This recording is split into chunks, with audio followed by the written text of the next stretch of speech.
Olá, tudo bem? Seja bem-vindo a mais um capítulo do SeJuntaCast. Hoje a gente vai falar sobre gerenciamento de crises no ambiente da escola. É um assunto que não é novo, mas tempos em tempos ele volta a ser discutido em diferentes formatos. E hoje a gente vai ter a presença de duas pessoas muito especiais, são parceiros da SeJunta aqui, para conversar com vocês, gestores de escola, sobre... E aí, como eu gerencio tudo isso? Meu nome é Guilherme Camargo, eu sou fundador da SeJunta. Tenho o prazer de recebê-lo e recebê-los aqui hoje. E o papo vai ser muito rico, com muita experiência. E eu espero que você saia daqui hoje com muita informação nova. Não se esqueça de ativar o sininho, seguir a gente aí no YouTube, Apple Podcasts, Spotify. E junto comigo temos também Yuri Ribeiro. Tudo bem? Olá, Gui. Olá, olá. Olá, tudo bem? Tudo bem? Olá, pessoal. É um prazer conversar com vocês em mais esse episódio. Vocês sabem o quanto que a gente estava empolgado em poder conversar sobre esse tema. Então, já estou aqui com as minhas anotações, quero aprender muito, anotar muito, porque eu tenho certeza que vai ser um bate-papo muito produtivo. E estou empolgado com a conversa que a gente vai ter. Meu nome é Yuri, sou coordenador do time de educação e vamos seguindo. Olá a todos, olá quem está nos acompanhando. Primeiramente, obrigado pelo convite para falar sobre esse tema, né? Gerenciamento de crise no ambiente escolar, que é um tema tão relevante, tão importante, sempre aconteceu, né? A questão de crise nas escolas, mas nos últimos tempos a gente percebeu uma atenção maior até das escolas em relação a isso, um cuidado maior, né? E aí tem a tecnologia que entra nesse cenário, então é um tema muito relevante mesmo, e não à toa estamos aqui e agradeço a oportunidade aí também. Isso aí, pessoal, como o Diego falou, prazer estar aqui, obrigada Guilherme, obrigada a SeJunta, né, por esse convite, e acho que abrir esse espaço para a gente poder falar de um tema que realmente faz parte do dia a dia das escolas, né, é preciso ter uma atenção, um olhar antes, né, do foco de crise aparecer ou da crise acontecer.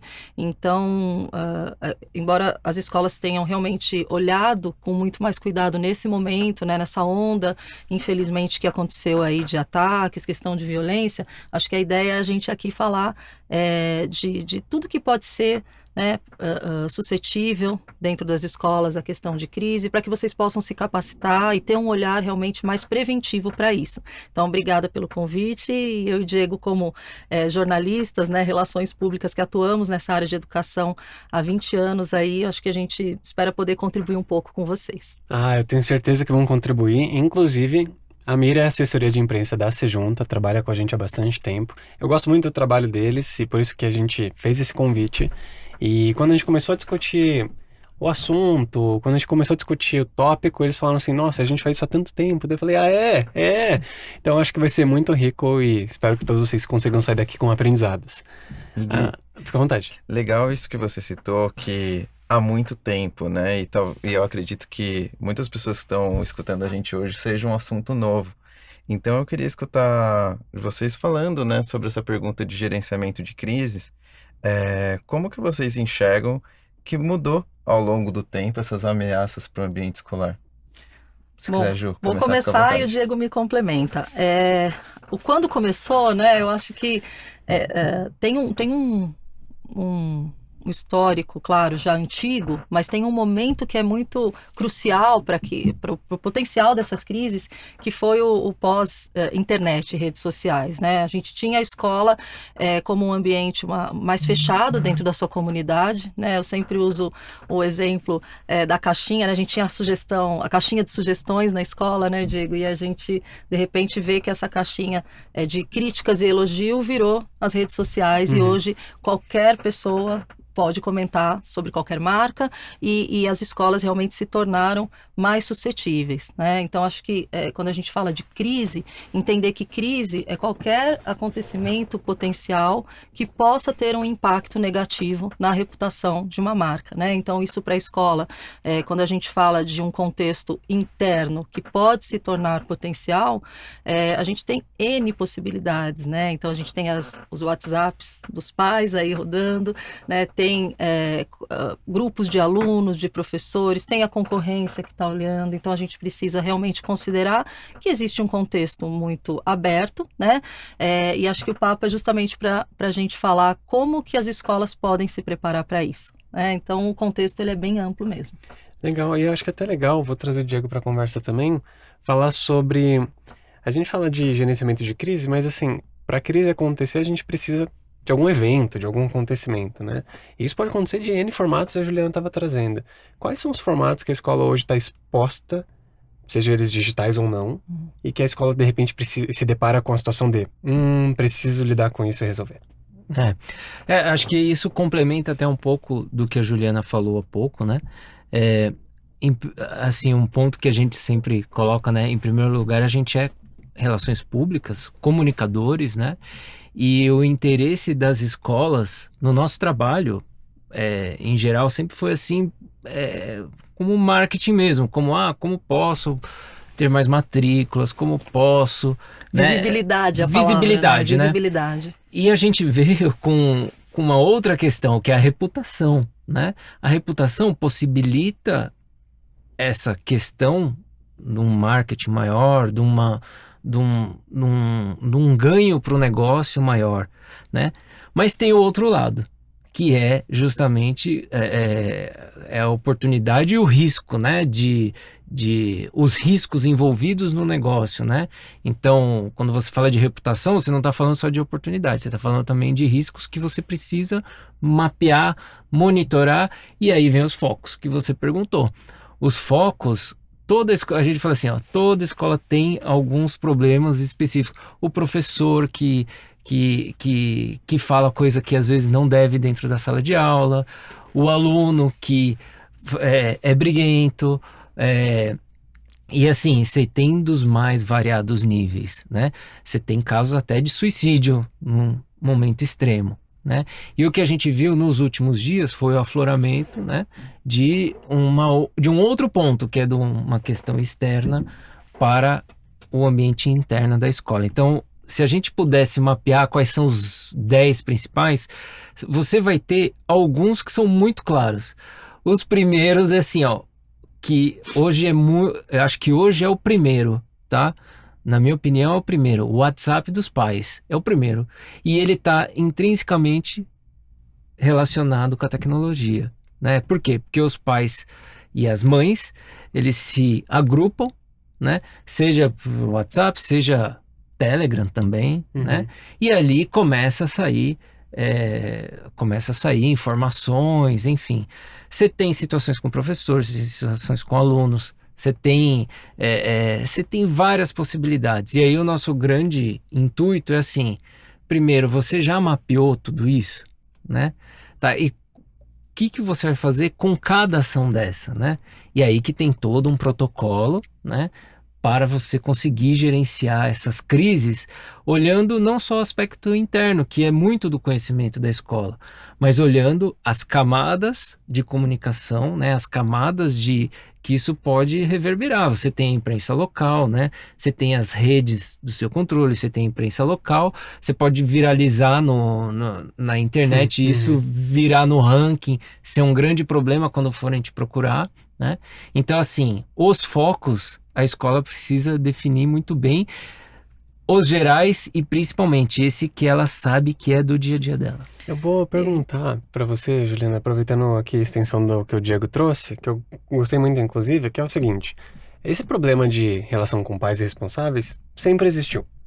Então, às vezes, o professor foi lá e falou alguma coisa que não deveria, ou estava fora de contexto, mas assim, caiu mal. Aí aquilo impactava um estudante que ia para casa, falava com os pais se incomodavam, muitas vezes com razão, iam para a escola, falavam individualmente com a diretoria, a coordenação ou o próprio professor, e ali resolvia ou não. Hoje acontece isso, e aí a própria criança muitas vezes já posta no TikTok, e aquilo amplifica em níveis que a gente não tem mais controle. Então a minha pergunta seria mais sobre... são problemas que sempre aconteceram, mas agora eles têm outras plataformas, digamos assim. Com esses 20 anos que vocês têm de experiência, trabalhando com educação, como que mudou o trabalho de vocês também nesse meio tempo? Sim.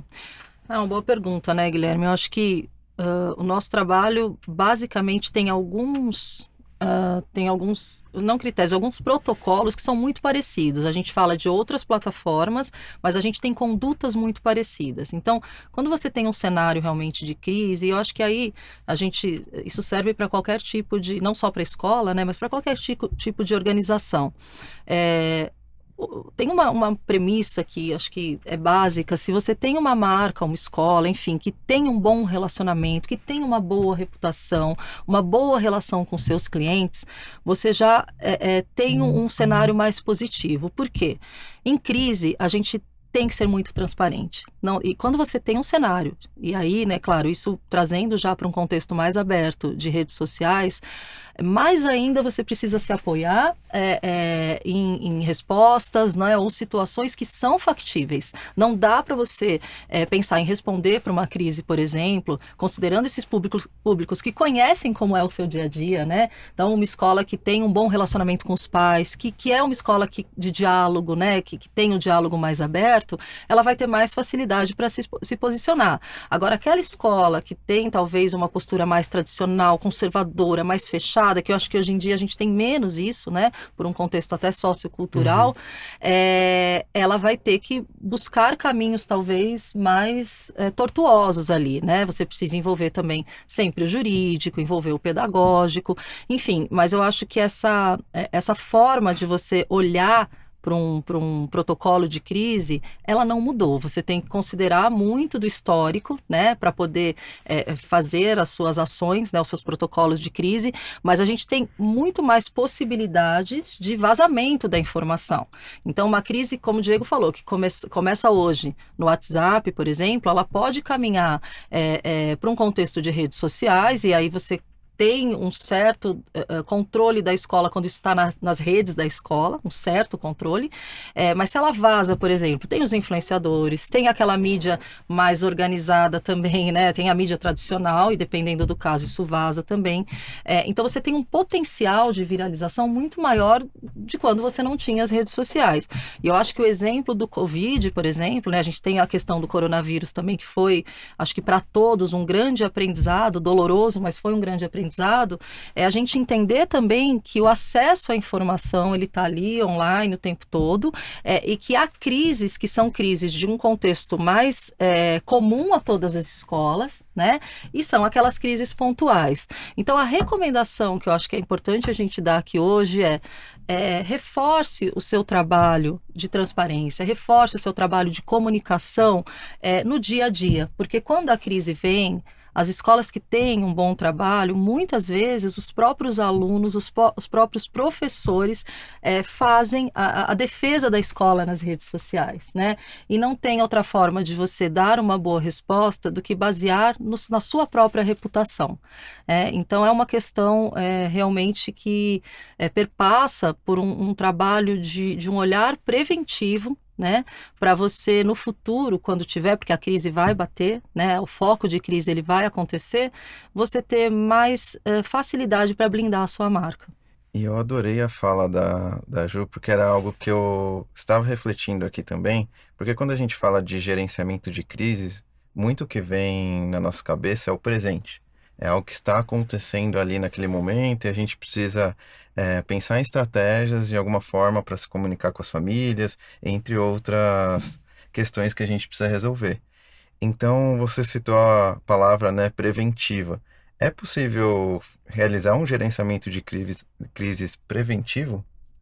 Legal, Yuri. Diego, se quiser complementar, mas eu acho que tem 3 conceitos aqui que é importante a gente entender. O gerenciamento de crise, né? A gestão de crise, ela tem 3 fases, né? O preventivo, o gerenciamento de fato, que é quando você já tem um foco e aí você precisa entrar com a ação, e aí eu digo, 90% dos casos que batem lá na mira na agência... Já está acontecendo. Exatamente. Por quê? Porque ali sente o desespero e vai, né? Por isso que a gente sempre recomenda o trabalho preventivo. E o pós-crise, que eu acho que aí a gente vai ter bons exemplos, né? A gente tem essa crise recente aqui envolvendo o contexto de violência. O que as escolas estão fazendo agora? A maioria das escolas. Um pós-crise que vamos reforçar essa parte essa questão da escola como um organismo de paz, né? Vamos reforçar a questão do socioemocional. Aquelas que já faziam um bom trabalho já saíram na frente em relação a isso, né? Já tinham um contexto mais positivo. Então, são três fases, né? Exatamente, que é importante você olhar, porque o gerenciamento da crise, geralmente, é o que as escolas acabam fazendo, e não olham muito pro antes e muitas vezes o depois também não. Eu acho que nesse momento a gente tem um pós-crise mais efetivo, justamente porque foi um contexto que mexeu com todo mundo, né? Então, e a mesma coisa o Covid, né? E todas são igualmente importantes, tá? Porque a gente fala do gerenciamento, é a hora que o balde virou, né? O leite tá quase caindo. entornando, né? E quando você fala do antes da crise, né? É um planejamento que ele pode envolver até o que você fez com uma crise anterior, como pós, né? Então, assim, aconteceu um caso e aí, o que eu fiz depois desse caso? Eu criei algum programa, um caso de bullying na escola, né? Eu criei algum programa depois disso? Como que eu estou passando para as pessoas, para os pais, para a comunidade, né? Como que eu estou passando a informação de que, olha, eu estou fazendo algo por esse negócio que foi um leite derramado, mas assim, ó, eu estou fazendo e isso já vai ajudar no pré-crise, numa eventual crise que venha depois. Então, assim, tudo está muito conectado, né? Mas todos eles, inclusive o pós, são muito importantes para você tomar como ação, para você entender e prever, né, e não ter mais a mesma situação, para que essa crise não seja tão maléfica no futuro. Eu fico pensando em crises aqui de uma maneira geral, e aí eu fico pensando que, historicamente, o ser humano, assim, a sociedade, tem errado e depois criado protocolos. Sei lá, vamos falar da Boate Kiss, por exemplo. Exato. Todo mundo se lembra da história. Sim. E depois disso, vários protocolos surgiram para, caso acontecesse de novo algum incidente com fogo dentro de uma boate, dentro de uma balada, tivesse alguma coisa para se fazer. Por exemplo, não coloca grade, né, na saída, né, gente, exatamente. de emergência. Não coloca um muro na saída de emergência. São coisas óbvias, mas que precisam ser protocoladas. E aí tem a mesma coisa, sei lá, com aeronaves, né? Teve o caso lá do Airbus, e depois disso criaram novos protocolos. A própria Lei Lucas, né, Guilherme, que envolve, né, esse contexto escolar, que foi uma lei criada, se não me engano, em 2018 ou 20, não tenho certeza, por conta de um episódio que ocorreu de um aluno que veio a óbito num acampamento, né? E as pessoas não tinham ali, não tinha nenhum educador ou nenhum responsável da escola que tinha o treinamento em primeiros socorros, né? Que, aliás, isso se tornou lei justamente para que a escola tenha isso como uma obrigatoriedade, né? Então, tem ali uma questão de treinamento de primeiros socorros que hoje é exigida por lei, né? Concordo. E é exatamente isso. Daí eu fico pensando assim, a gente não tem ideia do que vai acontecer no futuro, Claro. né? De qual crise, se vai ter, sei lá, um novo vírus maluco aí. Mas como que a escola consegue se preparar sobre isso? E aí eu queria também trazer o Yuri para a conversa, porque parte do se preparar começa pela criança. E aí, Yuri, você que tem experiência de sala de aula, pedagogo, conta um pouco sobre como trabalhar com a criança também, essa perspectiva de o que eu posso fazer ou não, o que é adequado ou não, e como que a escola tem esse papel também com a criança.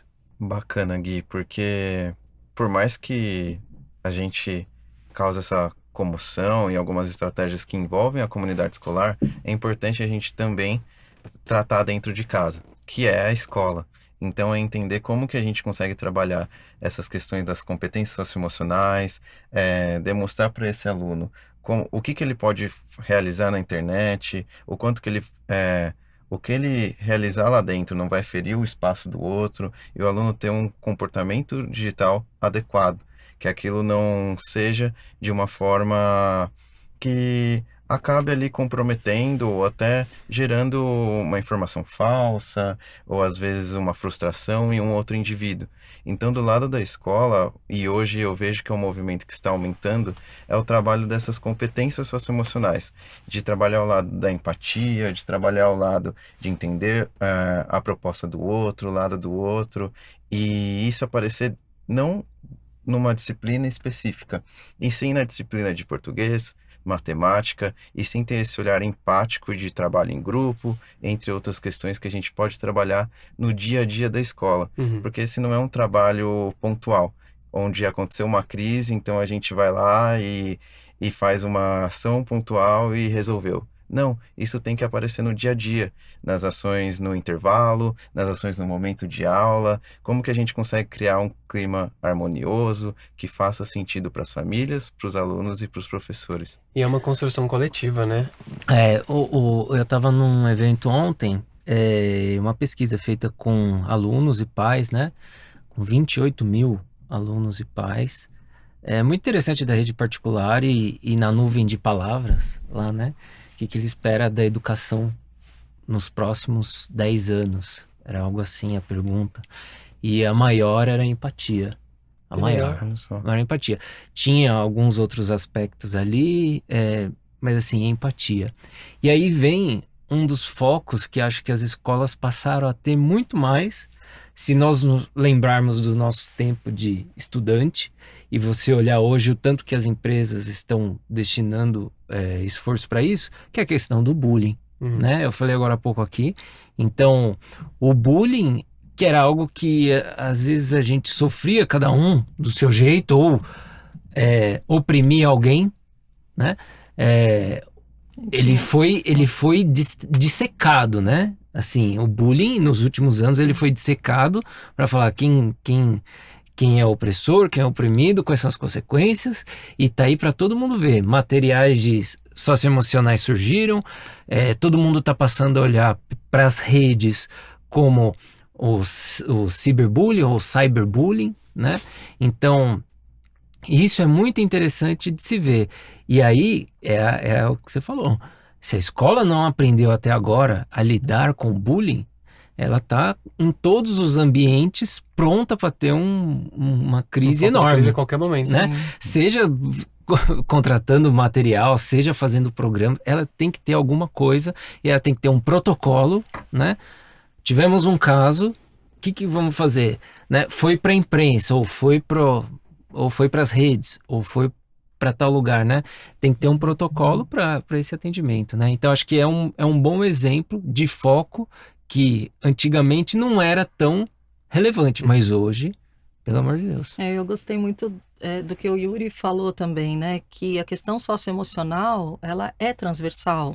Não tem como você, né, não envolver todos os docentes, enfim, toda a equipe da escola numa questão que está o tempo todo envolvendo não só os alunos, como os próprios professores, né? Porque os professores também estão extremamente sobrecarregados, né? Quer dizer, a gente tem uma situação na rede pública muito diferente da rede particular, né? Aqui a gente está falando mais com rede particular, mas é importante esse olhar da empatia em todos os, né, de todos para todos. Eu acho que é isso que tá muito latente, né? A gente tem aí tantas circunstâncias acontecendo extremas, né?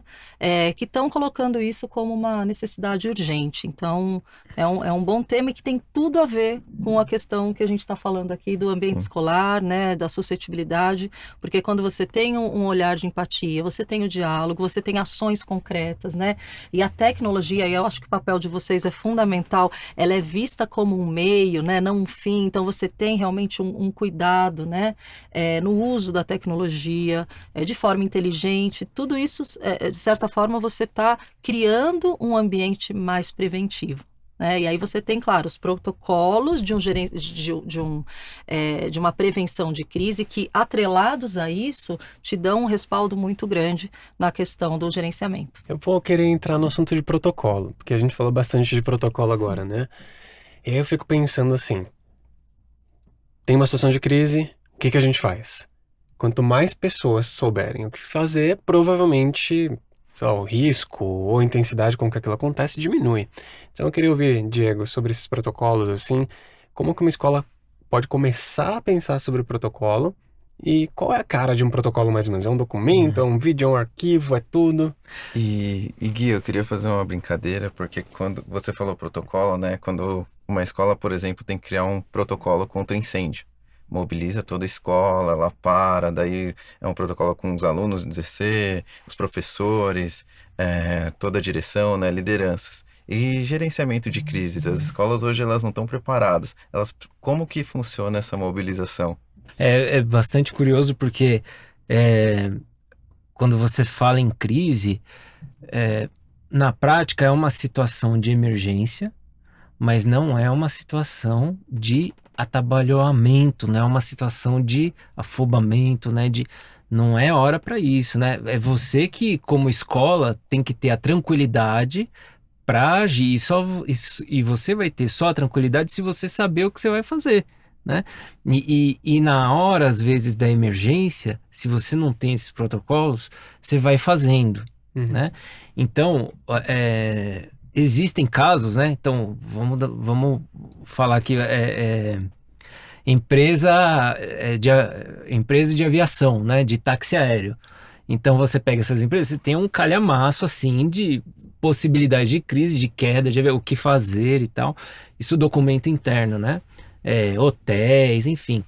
No caso de escolas, não se tem, e talvez nem se precise ter, um negócio grande, mas você tem que ter as ações imediatas para cada situação. Então, a primeira coisa é quem acionar, né? Quais as áreas acionar num momento como esse, né? No momento a gente trouxe o bullying aqui, né? Ou no momento de violência, né? Então, tenho que falar com o jurídico, tenho que falar com a comunicação, tenho que falar com o pedagógico, tenho que falar com o financeiro ou não, né? Numa situação de professores pedirem demissão em grupo, ou como que eu vou resolver, né? Envolve financeiro, envolve pedagógico, então é você ter primeiro quais são os heads, né? Que vão te ajudar, mas você tem que imaginar toda a situação, né, antes dela, para você criar essas ações, né? E varia de cada, né, varia de cada acontecimento para você ter um protocolo, né? Mas aí, Diego, até complementando, você colocou muito bem, né? Quem acionar e tal, e acho que falando um pouco de quando a crise já vem, mas previamente, então assim, o que eu poderia sugerir aí para você que está nos assistindo, né, as escolas e tal? A criação de um comitê de crise, né? Você já precisa ter um comitê de crise criado com pessoas que saibam o que fazer e que precisam ser acionadas no momento. Elas precisam saber que elas fazem parte daquele comitê. E quem são essas pessoas? Isso pode variar, como o Diego falou, mas minimamente você tem que ter alguém da comunicação. As escolas que têm assessoria de imprensa, geralmente a assessoria de imprensa acaba tendo um papel fundamental, porque ela sabe como se posicionar para a opinião pública, né? E ela já tem um relacionamento com jornalistas. O pedagógico, geralmente, lógico, é envolvido, o financeiro. E esse líder do comitê de crise, ele não necessariamente precisa ser o dono da escola, mas pode ser uma pessoa que tenha uma boa visão estratégica e que seja bem relacionada com todas as frentes. Há crises, por exemplo, que assim, é fundamental você envolver a portaria, por exemplo, da escola, né? A equipe de marketing a equipe de atendimento da escola, porque se bate uma crise via telefone da escola, então vou dar um exemplo, eu já tive situações, né, já presenciei situações em que a escola recebeu uma equipe de TV da grande imprensa e a pessoa que estava na recepção abriu as portas para a escola, enfim, então para a equipe. Então, você tendo o comitê, você já vai estabelecer alguns protocolos, né, com essas equipes para que a coisa seja muito rápida. Dentro desses protocolos, a gente tem geralmente o mapeamento de risco. Então a gente fala até, isso é um termo muito técnico, para quem é da equipe da área de marketing sabe como funciona a análise SWOT, que é você mapear fraquezas e fortalezas. Então, se a minha escola tem uma boa relação com os pais, isso é uma fortaleza, né? Mas se a escola tem uma quadra ali que, nossa, a gente sabe que aquela quadra está sendo um problema, os pais estão querendo isso é uma fraqueza, vamos olhar para isso, né? Então, desde parte estrutural, administrativa, relacional, acho que o contexto sociocultural é fundamental para ser avaliado. Então, a gente tem um contexto hoje de uma questão de polarização. Então, como que os pais, né, e internamente, qual que é o posicionamento desses meus públicos e como a escola se posiciona. Então, olhar para tudo isso, mapear, porque aí você consegue ter alguns protocolos de ação já previamente estabelecidos, né? A gente fala de um termo técnico que é o Q&A, né? Perguntas e respostas. Então, se eu for questionado sobre isso, como a escola vai se posicionar, isso tem muito a ver com estratégia macro de comunicação e de posicionamento da escola. Então, saber os pontos fortes nos ajuda, num momento de crise, a você ter agilidade, o que é fundamental no gerenciamento de crise, né? Respostas rápidas, respostas coerentes, né? Para que a crise não tenha um potencial ainda maior. Sobretudo quando é uma crise que coloca em risco vidas, né? Então a Sem velocidade dúvida nesse nenhuma. caso... Aí você entra, Guilherme, desculpa, mas na intensidade da crise, inclusive dentro da questão de protocolos, você tem como mensurar se o potencial da crise ele é baixo, ele é médio, ele é de alto potencial. Porque isso também faz com que algumas ações sejam ou não tomadas. Eu queria falar o seguinte: pais responsáveis matriculam seus filhos na escola. Surge uma crise. Vou voltar aqui uns anos, coronavírus. O governo não sabia o que fazer. A gente não sabia o que fazer. Ninguém sabia o que fazer. Mas o que o pai responsável esperava da escola? Que a escola soubesse o que fazer. Exatamente. Né? Então a gente tem essa relação de expectativa muito alta. E aí eu fico pensando, muitas vezes a gente não sabe o que fazer, mas a gente tem alguma ideia de por onde começar. Então eu queria refletir um pouco sobre, e essa expectativa da família, como que a escola pode lidar com ela em momentos de crise? Aí fica à vontade, Diego. É uma boa pergunta, né? Porque... Aí o Diego vai pensar como família ou ele vai pensar agora como... ele também como é família, pai, né? Porque eu sou pai também, né? Uma coisa que a gente faz, isso tem do nosso trabalho até com redes e tal, assim, é você prever as situações de emergência que você não tem resposta, né? Então, para essas situações, você tem que ter um protocolo também, né? Falar, olha, esse caso que aconteceu, a gente não sabe o que fazer. Então, nós vamos precisar de um tempo, né? E esse tempo é o quê? Estamos avaliando as medidas, estamos avaliando as decisões do governo, né? As orientações do Ministério da Saúde, para que possamos passar a melhor orientação para todos. Mas os pais, é lógico, eles têm uma expectativa, e aí eu falo como pai mesmo, uma expectativa de que a escola possa dar conta da segurança do filho, né? E a escola é escola não à toa, né? Ela precisa, de certa forma, dar algumas respostas, nem que sejam essas, né? Em situações de crise, a escola precisa entender que, no caso envolvendo os pais, ela vai precisar ser a mediadora, ela vai precisar acalmar os ânimos, ela vai precisar ser essa frente, e não o contrário, né? E não jogar contra ou inflamar, né? Por exemplo, você quer um caso muito clássico que a gente vê, é a escola se ofender porque viu um comentário negativo nas redes. E aí vai lá e começa a responder o pai, e aí ela começa a criar o ambiente totalmente desnecessário de inflamar os demais pais. E dar publicidade para o assunto. Né? E dar publicidade para o assunto. Então isso vai muito da maneira, às vezes, rudimentar que algumas escolas lidam com a comunicação, né? Que assim, quer entender que aquilo pode ser muito pior do que o que ela está vendo, né? Que o leite derramado foi pouco ainda. E que cabe a ela, de repente, né? Pode ser responsabilidade dela virar mais, né? Então a gente fala assim, enquanto tem pouco fogo, não vamos ficar jogando pólvora, né? Eu acho que esse é um bom exemplo, assim, sabe, Guilherme e Yuri, de como que as escolas podem olhar para essas situações e que as redes são ótimos termômetros para você ver os pais, né? Manter uma boa relação com os pais, lógico, é ótimo para evitar as crises, mas olhar as redes como uma boa percepção do que está acontecendo, mas sem entrar no jogo, né? Sem entrar na discussão ali, e vale o mesmo para o WhatsApp. O Diego, só acrescentando aqui, eu acho que usando esse exemplo que pegou todo mundo aí do ambiente escolar, que é a questão foi a questão da violência, enfim, e dos ataques às escolas, eu acho que a gente pode entender o quanto é importante dividir com as famílias também algumas responsabilidades.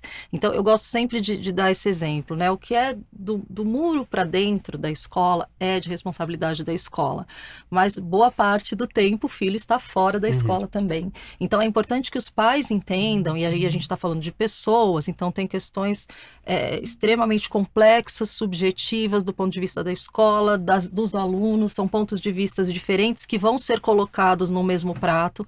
Então, é importante que a escola também que a família seja parceira da escola, e a escola mostre para a família também que é um trabalho conjunto, né? Então, que a gente entra até naquelas discussões antigas da escola, né? O que é a responsabilidade da família, a escola não tem a responsabilidade de educar, né? Então, essa questão, trazendo novamente do ataque às escolas, o que eu vi que funcionou muito bem foram escolas que reforçaram para as famílias o papel delas dentro de casa, de trazer para os filhos a discussão, e aí, claro, tem faixas etárias, né, em que você pode trazer de uma forma mais madura, mas a questão do acesso à informação, né? Então, eu particularmente como mãe, naquele período, e senti, né, eu tenho uma filha de 11 anos, o quanto ela estava angustiada com as informações que ela via de memes, né, compartilhamento em grupos da sala de aula.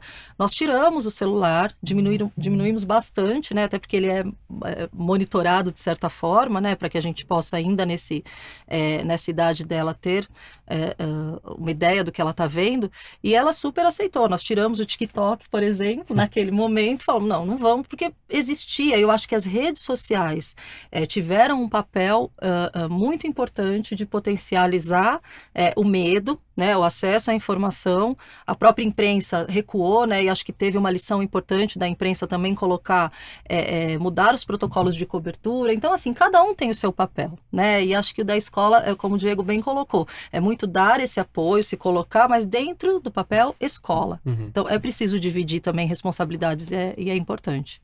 E eu queria perguntar, porque vocês trouxeram exemplos importantes desde micro interações, então às vezes é num post da escola que um pai ele pode trazer uma indagação que não é o espaço, até problemas maiores, como por exemplo o bullying. E aí sei que muitos gestores estão escutando, e muitos gestores também são pais, e aí eu queria trazer a pergunta, né? Os riscos hoje, eles são maiores do que nunca, assim, por ter muitos caminhos que as famílias elas conseguem seguir. Os riscos realmente estão maiores hoje ou não? Bom, na minha opinião, sim. Eu acho que, assim, os riscos sempre aconteceram, mas a nossa sociedade está mudando, as demandas também das gerações são outras, e a gente tem um contexto pós-pandemia em que a saúde mental, de fato, também se tornou um ponto que, se você pegasse há anos atrás, não que não existiam problemas mentais, sempre existiram na história da humanidade, mas a gente tem uma geração muito suscetível também. Então, se você pegar um contexto social e, enfim, cultural também, eu acho que nós temos elementos novos que estão potencializando a quantidade. Sim, a gente vê uma quantidade muito maior de demanda. É só pegar o exemplo também dos Estados Unidos, né? Por que as escolas americanas têm protocolos de crise? Eles têm um histórico muito mais vivo ali, né? De situações envolvendo violência e tal. E pela própria cultura americana, eles já têm, as escolas americanas têm um preparo já para a gestão de crise que as escolas brasileiras não têm, né? Então, e por que agora tá vindo isso à tona? Porque aumentou. Na minha opinião, aumentou. E tem o contexto da tecnologia e das Sem redes, dúvida. porque assim, potencializou, acho que muito pela possibilidade de amplificação das informações. Então, assim, a democratização do acesso à informação possibilitou que muita gente criasse muito conteúdo e para várias finalidades. Então, a gente está aqui num ambiente digital, né? Debatendo em alto nível uma questão muito importante para as escolas. E isso é super acessível para outras pessoas. O lado né? bom, né? É o lado É bom. o lado bom. Agora, eu não lembro a frase exatamente, mas assim, as redes sociais deram voz aos ignorantes, né? Então, existe uma parte que que acontece isso e você não tem nenhum mecanismo de fazer com que eventuais pessoas que estejam com a finalidade de causar mesmo, né? Causar problemas e, né? Então, quando a gente fala nesses termos, é assim, existe formas de que esses casos que ocorrem em escola, eles ganhem uma potencial audiência porque tem um ambiente com gente querendo assistir esse conteúdo, querendo assistir e ter acesso a esse tipo de conteúdo. Então, são coisas muito bem conectadas, mas que trazem essa reflexão do amplo acesso à informação e que é mediado hoje, por exemplo, na PL das fake news, né? Então, assim, que é super atual. Então, o ambiente escolar, ele não está livre desses fatos, né? Desses acontecimentos e tem um ambiente muito fértil para que as coisas ruins ganhem mais notoriedade. Eu concordo. E aí, falando de protocolo, a gente lembra muito dos Estados Unidos, né? A Juliana estava trazendo isso, mas eu acho que o contexto social ele impacta em outros sentidos também. Por exemplo, no Japão, é protocolo para terremoto, né? Exatamente. Daí na Europa, lá no norte, é protocolo contra... Para no Equador, né? Sim. E aí tem muito protocolo e o contexto ele acaba influenciando muito. Daí eu fico pensando aqui. Parte do que vocês falaram foi... Quando surge crises, o mais importante, ou talvez o mais importante, seja a transparência e o diálogo. E aí a família, pais responsáveis, eles vêm até a escola buscando isso. Como que a escola pode abrir esse diálogo? Seja na rede social, com um comentário negativo, o Diego, que você trouxe, ou seja também com o time de atendimento, seja com os professores na reunião de pais. Como que a escola pode abrir esse diálogo com a comunidade para que a própria comunidade não pense, pô, eu vou lá e não vou ter ajuda? Essa relação de parceria escola-família não acho que vai existir nesse caso. Como que a escola faz isso, pensando que isso reflete muito na reputação, inclusive? Olha, Guilherme, acho que cada caso é o caso, cada escola precisa respeitar também a sua cultura, né? Não dá para forçar a barra, digamos assim. Mas eu gosto muito de ações, né? De projetos. Eu acho que quando você tem projetos, por exemplo, que cabem dentro do ambiente escolar e você consegue envolver as famílias, envolver a comunidade, e não só a sua comunidade, mas projetos de impacto. Hoje em dia, eu vou usar o exemplo dessa mudança que houve no consumo, e isso é fato, né? A gente teve uma mudança muito grande do perfil do consumidor em relação a marcas. Então, a gente sabe hoje que as empresas estão investindo muito na questão do ESG, por exemplo, né? E escolas também, acho que esse é um ponto, inclusive, muito importante. Por quê? Porque a gente sabe que vai haver uma percepção positiva de quem consome a marca, se você sabe que é uma marca que está comprometida com ações sociais, enfim. Então, tem todo esse movimento que eu acho que para a escola, pensando no público que você falou da família, é um caminho muito bacana. Então, assim, promover, por exemplo, ações e projetos que tenham um impacto positivo, seja ele na comunidade, seja ele para os alunos, enfim. Eu me lembrei agora de uma ação numa escola que a gente atende, por conta do Setembro Amarelo. Né? A escola abriu mesmo a temática e incentivou os alunos que tivessem com alguma questão de angústia tal, a colocar post-its anônimos, né?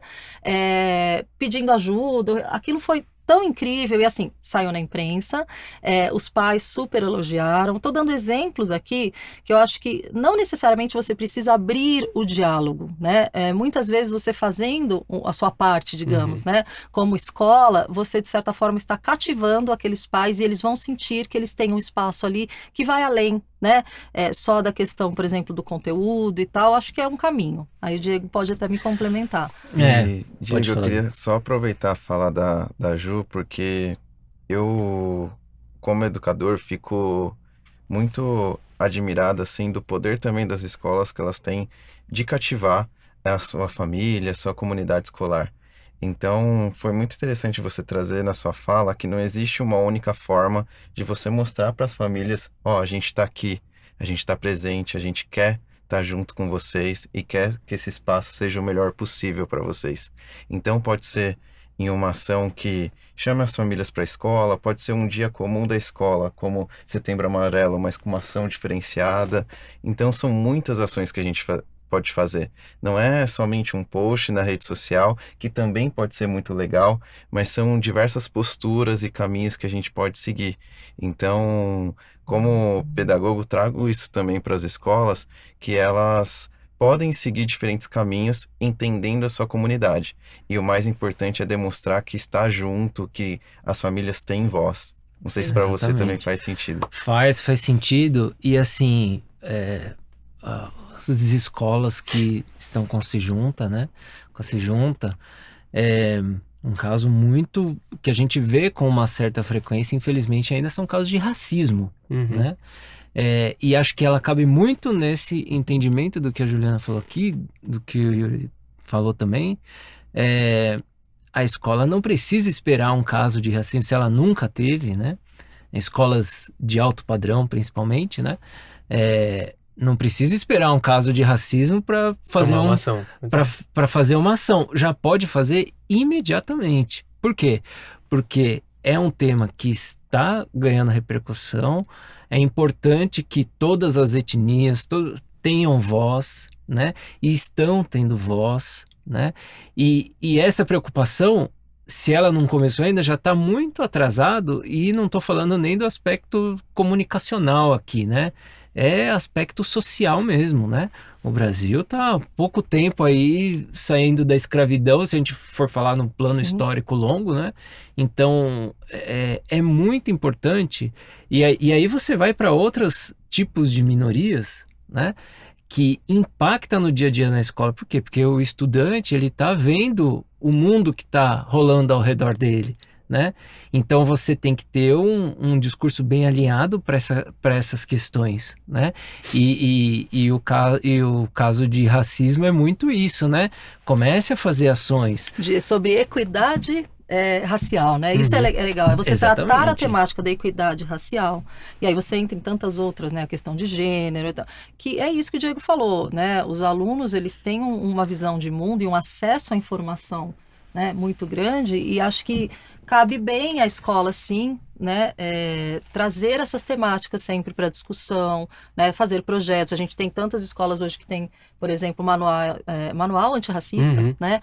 Então, eu acho que isso tudo faz parte de um entendimento, né, de que a escola ela está fazendo o seu papel social, e certamente você vai ter, acho que os pais olhando para isso também de uma forma, né, construtiva, né, e está impactando a formação dos seus filhos. E mais do que isso, né, e você, ao formatar isso direitinho, ao fazer o trabalho bem feito, é levar isso para a comunidade, né, seja pelas redes, seja se você tiver uma assessoria de imprensa. Por quê? Porque a gente tem que, numa crise, numa gestão de crise ou num gerenciamento, prevenção, a gente tem que olhar a gente tem que saber diferenciar o oportuno do oportunista, né? Quando você faz algo que é muito oportunista, fica claro que você está querendo... São outras intenções. Suas intenções. Então você tem que tornar aquelas situações oportunas. Tem que, né? ser genuíno, né, tem que Diego? ser Eu gosto genuíno. Muito dessa palavra. Para ser oportuno tem que ser genuíno. Tem que ser genuíno, né? Não adianta forçar. E deixa eu pular no assunto e falar para vocês o seguinte. Juliana trouxe muito bem, né? O assunto do racismo e o antirracismo. Não basta você não ser racista, você precisa ser antirracista. Assim como é com homofobia, xenofobia e todos os tipos de exclusão, capacitismo, por exemplo. Precisa ser anticapacitista. Perfeito. E aí, o gestor da escola, eu tô pensando aqui no lugar da nossa audiência, ele tá lá do outro lado, assim, nossa, eu tô mais nervoso do que nunca, né? Porque eu preciso ser um modelo de sociedade, eu preciso ajudar a desenvolver as crianças em diferentes habilidades e competências para que elas tomem decisões sozinhas. E também tem essa lista imensa aqui que eu tô vendo aqui com a Juliana e com o Diego e com o Yuri, de que coisas que eu preciso também me preocupar. E aí, eu queria que vocês me ajudassem a entender assim, não é um bicho de 7 cabeças, né? Eu acho que dá para começar, tem muitas coisas que as escolas já fazem, mas como que ele começa a construir esse comportamento?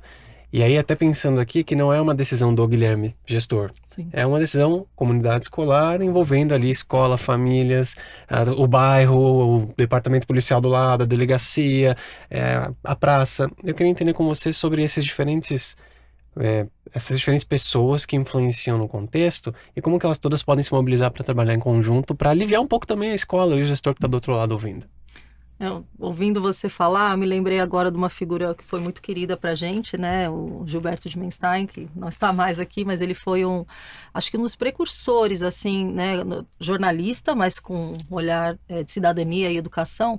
E a gente teve o prazer de conhecer. E o Gilberto, ele sempre trouxe muito o papel da escola como um organismo da sociedade, da cidadania, né? E ele falava muito dessas parcerias. E eu acho que quando você fala da angústia do diretor e do mantenedor, sem dúvida nenhuma, parece um bicho de 7 cabeças, mas buscar, e ele falava muito disso, né? Buscar parcerias, buscar pessoas, né? Entidades, enfim, que estão à frente, muitas vezes, de temáticas que ainda estão engatinhando na escola, acho que é um bom caminho, né? A gente tem hoje essa facilidade também, né? Eu acho que tem organizações para apoiar, né? Tem os bons, eu gosto muito dos benchmarks, né? Os bons cases para você poder olhar, porque às vezes você sair também, e sempre respeitando a sua cultura, o DNA, acho que isso é muito importante, não fazer algo que não esteja dentro do DNA, né? Da organização, e que também fira, por exemplo, o público, né? De pais e de alunos, mas aquilo que for o mais difícil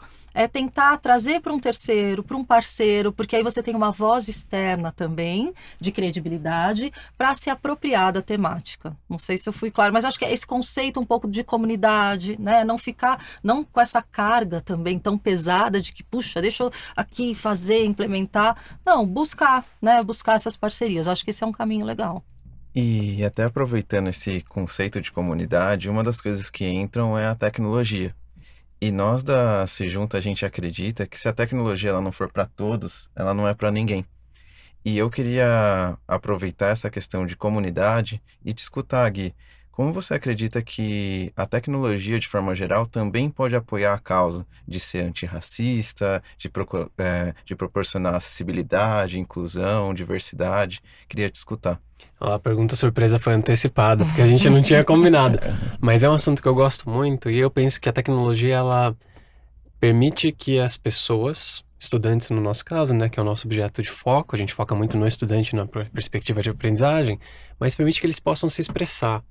Então, quando eu penso na tecnologia entrando em sala de aula, tem deixar a tecnologia pronta para que seja um ambiente seguro, acolhedor, que a gente não tenha exposições a conteúdo adulto violento, que tudo seja regulamentado em algum nível, com diferentes regras para diferentes níveis etários, digamos assim.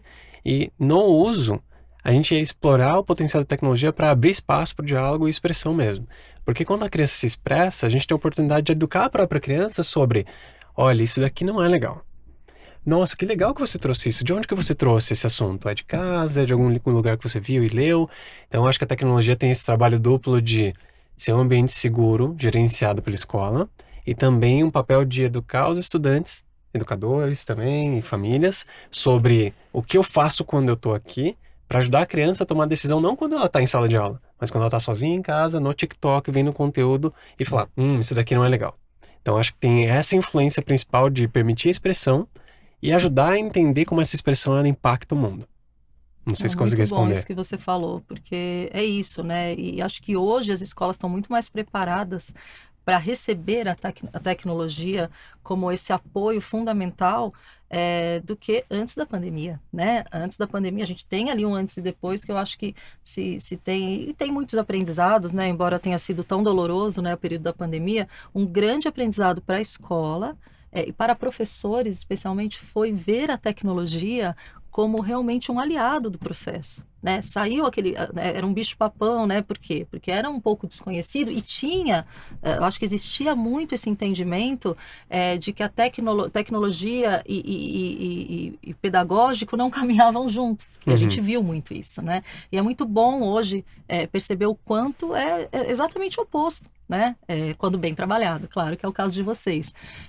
Então é isso, eu acho que é fundamental e não dá mais para desconectar. Não tem como, né, Guilherme? Na verdade é essa. Não, a verdade é essa, né? Isso já faz parte, então vamos olhar e fazer bem, né? E eu acho que entra muito na sua fala do ambiente de diálogo, que hoje a gente entende como sociedade, como comunidade escolar, o ambiente, sim, que a escola tem que se preocupar, mas também como as famílias elas podem preservar os filhos em casa, nesse uso com a tecnologia. E aí, até pensando nessa fala para o gestor, né?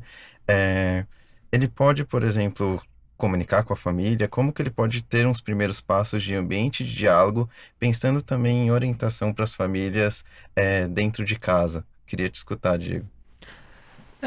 Assim, você quer dizer os recursos que ele tem ou assim, a comunicação com os pais por meio dos Isso, meios porque digitais? mais do que, vou bloquear isso, pode utilizar aquilo, mais do que Entendi. punitivo e sim diálogo, sabe? Sim. Eu vejo da seguinte forma, o Guilherme falou de um ambiente controlado, de um ambiente seguro. Eu vou muito nessa ideia, porque, por exemplo, o CEO do TikTok, né, falou assim, olha, meus filhos não vê o TikTok. Por quê? Porque tem menos de 13 anos, era um negócio assim, acho que até menos, né? É no Brasil que é 13, né? Então, o ambiente controlado na educação ou para as crianças, ele é extremamente necessário. Eu sou super a favor, né? Inclusive, ele é potencial para crise, né? Eu gosto muito, eu agora como pai posso falar, a escola tem aplicativos, tem uma série de ferramentas que melhoram a comunicação comigo, eu consigo entender como as coisas estão acontecendo lá, eu consigo saber a lição da minha filha, né, e do meu filho. Então, assim, tem coisas que a tecnologia vem para trazer para melhorar mesmo, né? Agora, eu não posso, a minha filha, por exemplo, não preciso dar um celular para minha filha de 6 anos para ela saber que eu tô vendo, né? Então, eu acho que cabe muito à escola a ter essa avaliação no sentido do que é para cada um, ter esse ambiente controlado, ter esse, né, saber controlar, acho que mais do que ter ambiente controlado é saber controlar esse ambiente, né? Porque ele é um ambiente potencial para crise, né? Eu vou pular aqui para falar que a gente está chegando no fim. A gente Que rápido, hein? passou Passou rápido, já? né? Nossa senhora. Né? Para mim passou super rápido. E geralmente no final desses encontros a gente faz um resumo. E aí, Yuri, queria saber o que a gente leva hoje para casa? Bastante coisa, hein, Gui? Coloquei aqui nas minhas anotações, então a gente começou a nossa discussão, por exemplo, das ameaças no ambiente escolar e como que elas estão mudando ao longo do tempo, né? Então foi interessante entender, igual o exemplo muito legal da caixinha que ficava na sala do diretor e agora essa caixinha são redes sociais, onde a escola ela precisa estar atenta a essas novidades e como ela consegue não simplesmente bloquear, e sim utilizar ao seu favor para criar um diálogo, para criar um aluno reflexivo. Então, questões também, por exemplo, dos riscos que a escola está exposta. Então, claro, nas redes sociais é uma coisa que foi bastante citada, mas no dia a dia, e não só esses riscos que acontecem no presente, mas como a gente pode trabalhar isso de forma preventiva e também após acontecer, o que a gente pode tirar de aprendizado. E se é possível fazer um gerenciamento sobre tudo isso, e sim, é possível, então tenho certeza que os gestores saíram daqui com várias ideias. Também falamos sobre os protocolos que podem e devem ser criados, então até fiz uma brincadeira sobre o protocolo de incêndio, então a gente não precisa esperar acontecer um incêndio para criar esse protocolo, e crise é a mesma coisa, a gente não precisa esperar acontecer para criar esses protocolos. E também, se esses riscos eles estão aumentando, E o nosso diagnóstico aqui e reflexão foi que sim, esses riscos estão acontecendo mais, mas também tem a contrapartida do porque o diálogo está maior, então a gente consegue também estar mais próximo das famílias, estar mais próximo das casas, então isso também tem um lado positivo, porque quando a gente faz uma ação como o Setembro Amarelo, é muito mais efetivo. A gente consegue aparecer por meio da tecnologia, por meio do projeto do aluno, o que a escola realizou. Então também tem outra contrapartida muito bacana. Eu anotei essas coisas, Gui. Nossa, eu adorei. Beleza. Inclusive, Belo resumo, hein? 10, né? Uma estrelinha. Né? Legal. Tá. Eu gosto de ouvir muito um podcast da Folha de São Paulo chamado Café da Manhã. Eu tava ouvindo hoje, daí eles trouxeram num capítulo específico lá a frase de que amor é mais que um sentimento, amor é prática. E aí o que você trouxe me lembrou muito disso, porque a escola é um ambiente que precisa ser seguro, que precisa ser acolhedor e que tem muito amor envolvido ali, né, no ambiente escolar. Se não tiver, tá errado, essa é a minha visão. E aí quando você fala assim, não é só falar, é fazer também, eu pensei, poxa, que legal, né, ver como as coisas se conectam. Tava refletindo aqui sobre isso, desculpa até o parênteses aí. Mas a gente tá chegando no fim e a gente tem pergunta surpresa, até com um tom mais contraído, pra gente ir encerrando antes de fato Muito se despedir da audiência. E a pergunta surpresa aqui pra vocês vocês são super atualizados, né? Vocês dois. E eu acho que vocês precisam estar super atualizados. Eu acho que sim. Mas olha, eu já sofri muito dessa angústia, né? Uma vez eu ouvi a Marília Gabriela falando sobre isso, que ela tinha uma compulsão pelo próprio trabalho dela e que chegou uma hora ela precisou entender que, assim, não dá para ser... A gente tenta, né? Mas, ao mesmo tempo, eu acho que isso é animador, porque você não tem limite, né? O nosso mundo é dinâmico, a escola é dinâmica, a comunicação é dinâmica e a gente precisa acompanhar. Mas... E a minha pergunta é exatamente o contrário, que é... Vocês sempre têm que estar atualizados, porque assim como a família vai na escola saber, a gente vai em vocês, né? Assim, e aí, o que a gente faz, né? E como vocês fazem para desligar? Sabe que esses dias eu me fiz essa pergunta. Eu estava falando com um colega meu que é especialista em Instagram. E eu gosto muito, né? Eu gosto muito de rede social, até porque nós precisamos entender para poder cobrar a equipe e poder passar isso para os clientes. Eu, Juliana, tenho procurado alguns momentos, e eu acho que é super importante, falando em questão de saúde mental, desligar. É importante, né? Mas até para isso você, no nosso caso, precisa ser estratégico. A gente sabe que tem alguém olhando, né? Então, mas eu tento mesmo, literalmente em alguns momentos, né? Eu uso meditação para isso e tal, porque isso, inclusive, já é comprovado cientificamente que você precisa, né, ter esses recursos para poder ter mais atenção, para poder ter uma série de outros benefícios. E aí eu falo para você, eu sou filha de professores, então gestor de escola precisa também ter os seus momentos, desligar, porque a gente também não faz tudo sozinho, né? Então também, certamente vocês têm boas equipes e acho que é isso, é a gente se apoiar em pessoas para a gente dar essa rede e poder todo mundo estar com sanidade mental para esses desafios que são muito grandes. Eu tenho duas coisas que eu comecei a dar importância, que assim, que eu falei que eu tenho 2 filhos, né? A minha mais velha tem 6 anos. E antes eu jogava futebol, eu era mais magro, né? Jogava futebol, ia na academia. E eu tive que parar para ter essa... Então agora eu até mudei de cidade, tô morando numa cidade próxima a São Paulo, mas eu consigo no fim de semana desconectar, fazer exercício e tudo mais. E um outro ponto que é muito bom para mim é a leitura, né? Embora seja um desconectar, mas eu via muitos vídeos sobre filosofia e eu passei a começar a ler mais sobre filosofia, né? A Nietzsche, os estoicos todos, Sêneca, enfim, e isso à noite principalmente tem me dado muita possibilidade de eu dar uma desligada, porque você pegou um ponto muito legal, Guilherme. A gente tá no dia a dia. Antigamente uma pessoa bem informada, o que ela fazia? Ela acordava às 5, 6 da manhã, pegava os jornais do dia, estou informado. Não é o que acontece com a gente. Você tá 4 horas da tarde, tá a notícia rolando, 6 horas da tarde, tá rolando, e então você não desconecta, né? Então precisa ter um momento de você para, né? Principalmente jornalista, né? Parou, vou fazer o meu exercício, vou fazer a minha leitura e acabou. Não quero me atualizar. E o Diego Não tem quero. chamado a atenção Eu não me ultimamente. A atualizo. gente vai almoçar e ele fala, na hora do almoço, vamos almoçar. Porque é aquela coisa, você fica no celular, né? Então tem que criar uns mecanismos, né? A gente precisa ser Precisa. inteiro, né? Nas Sim. coisas. Concordo. Como é que você desliga, Yuri? Do meu lado, eu procuro colocar na rotina algumas estratégias assim de descompressão.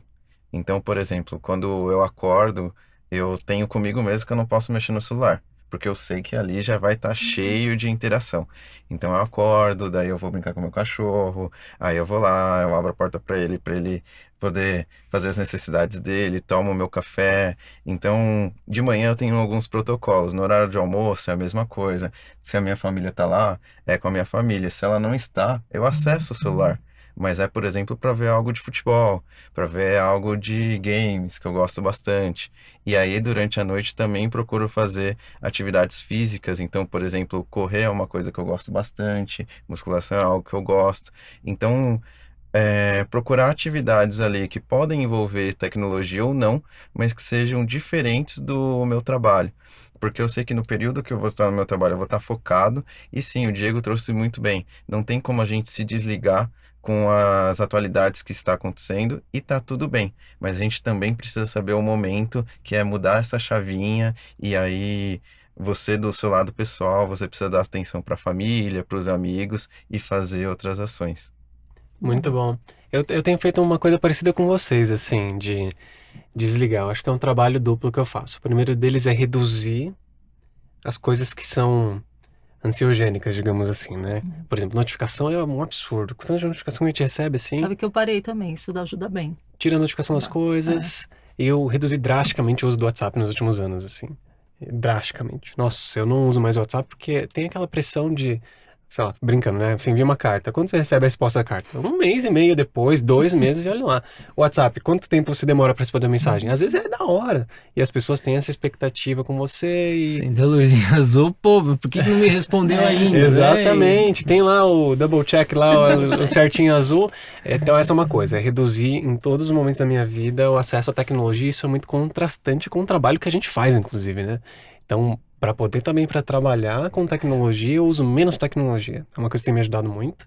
E uma outra coisa é criar rotina. O Yuri falou das rotinas, tenho criado também de esporte, de alimentação. Às vezes a gente não para almoçar, né? Isso é horrível. E o pior é que a gente sabe o que tem que fazer, Sim. né? Todo mundo sabe. Você vai no médico, ele te relembra aquilo, você fala, puxa vida. Mas é isso, achei super bacana. Adorei a resposta, aquela pergunta surpresa. Pergunta surpresa. E queria saber se eu tenho um espacinho para dar dicas Claro. para quem gostou do papo que a gente teve aqui. Inclusive agora é a hora que eu peço para vocês darem uma mensagem final, inclusive. Agradeço Juliana, Maravilha. Diego, Yuri pela presença. Eu adorei, passou super rápido e é um assunto fundamental. A escola precisa naturalmente educar, mas também precisa comunicar. E aí, nessa educação e comunicação, tem uns hiatos malucos que a gente precisa tratar e foi fundamental a presença de vocês. Obrigado.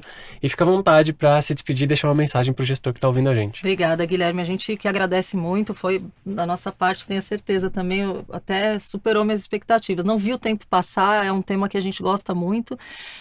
E aí, para quem gostou do tema ou quer saber mais, eu acho que tem algumas dicas aqui que eu gosto de dar. Tem um filme, não sei se vocês já assistiram, que chama Aos Teus Olhos, com Daniel Oliveira, que mostra, não vou dar spoiler, mas mostra um pouco desse contexto que a gente falou hoje, né, de descontrole, enfim, e acontece no ambiente escolar. Quem quiser assistir, deve ter, não sei se Netflix, mas aí é fácil de achar. E o famoso caso da escola base, esse é emblemático, né, que foi estudado inclusive na minha época de jornalismo, né, que eu terminei nos anos 2000, que é um caso típico de descontrole da informação. Escola base, acho que é o grande case de quando não existia redes sociais, mas do potencial de uma informação mal gerida, um boato pode, né, o que pode causar. E quem quiser saber mais sobre o assunto, aí eu vou fazer o jabá aqui da Mira, né? No site da Mira a gente tem muitos artigos também sobre essa questão, sobre o tema, então é o miracomunica.com.br. E adoramos o papo, gente. Muito obrigado, o papel de vocês é fundamental. Também. Agradeço a parceria de sempre, né? Estamos sempre juntos fazendo divulgações, fazendo, né, levando oportunidades e possibilidades de comunicação, mas acho que esse é um grande ponto, né? Tratar bem a crise é até uma oportunidade para a escola, né? Isso vai se reverter positivamente, ela vai conseguir tratar melhor as coisas que ocorrem, né? Sem afobamento, sem amadorismo, né? Que é o mais importante. E agradeço, cara. Agradeço, gostei bastante do papo, passou rapidinho e sempre que precisar também à disposição. Eu que agradeço a presença de vocês. Yuri, fica à vontade para deixar uma mensagem também. Ó, do meu lado, eu tava refletindo aqui e é muito bacana que episódio após episódio a gente consegue conversar com gestores de educação, financeiro, TI, agora também, né, a gente pôde conversar com vocês, gestores de comunicação, e uma mensagem que eu vejo que é sempre a principal é o principal cuidado na felicidade do aluno, na felicidade do ser humano que está por trás daquelas ações. Então foi muito bacana também ver no contexto de comunicação como a gente pode ter alinhamentos ali que se preocupam com o ser humano de ter dias melhores, ações que trazem, claro, muito aprendizado, mas também muita felicidade. Então, eu trago como sugestão de vocês escutarem os nossos episódios anteriores do Se Junta Cast. Todos estão muito legais, é feito com muito carinho. E quem escutou até o final também, peço para vocês deixarem o like, para quem assistiu no YouTube, quem escutou no Spotify também, seguir a Se Junta no Spotify, que eu tenho certeza que vão vir ainda mais episódios agradáveis. Obrigado, Gui. Obrigado a você. E eu ia falar exatamente isso, né? A gente mede o sucesso do Se Junta Cast pelo tanto de pessoas que a gente alcança. Então, se você gostou ou se você gosta do Se Junta Cast, manda para os colegas, compartilha nas redes sociais, porque quanto mais vocês compartilham, mais gente a gente vai querer trazer, mais assuntos a gente vai querer cobrir. Deixem os seus comentários também. Agradeço muito a Mira, Diego, Juliana por terem aceitado o convite, por terem vindo. A agenda deles está super complexa, né? Então, vocês conseguem imaginar gerenciamento de crise, escola, então eles estão super atarefados e pararam aqui para conversar com a gente. Então, queria muito agradecer e reforço o agradecimento. Prazer. E assim a gente se despede de mais um capítulo, Gerenciamento de Crise no Ambiente da Escola. E a gente se vê então nos próximos capítulos. Muito obrigado pelo tempo que a gente passou junto e até mais. Valeu, pessoal. Tchau, tchau.